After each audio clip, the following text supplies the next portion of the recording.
with SRQ Market Pulse. Today, we're going to talk about how carriers determine what their rates are. We're also going to learn some of the things you might be able to do to lower those rates. Our conversation continues with Patrick DelMedico of Sheperd Insurance. So help us understand the inner workings of the insurance companies, because that'll just help us understand why they're rating or coming up with the rates they are. Yeah, so for commercial property specifically, I can tell you that they use a philosophy, or at least we look at it. It's called COPE, and COPE stands for construction, occupancy, protection, and environment. Okay, so the carrier's first going to look at construction. Okay. They're going to look at masonry, frame, fire resistive. They're going to look at what does that construction look like. Okay. So that's sort of the first check the box, right?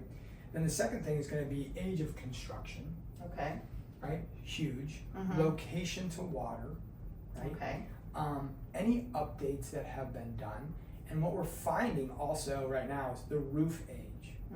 The roof age is significant, and usually we're looking at anything that's really 15 years or older. The carriers are taking a really sharp eye on it, and either asking for updates, asking for a new roof, or pricing accordingly. Okay. I also would tell you updates to plumbing, HVAC, electrical. Any of that is how the carrier is going to look at a risk and say, where is that in construction? Okay. Occupancy. A lot of people don't realize this, right? But a retail person versus a dynamite factory is going to be different on the occupancy side, right? And they also want to know who's there and when are they there. So if you have vacant property, it's somewhat a negative to the carrier, as you can imagine, because let's say a pipe bursts, or let's say you have vandalism, and you don't realize it's happened because it's vacant. So vacant property also gets priced accordingly. Okay. Right? And then you have the P, which is protection, so fire alarms, sprinklers, cameras, things that you can invest in and update. And then the final one is environment. And what I mean by that is your surrounding areas.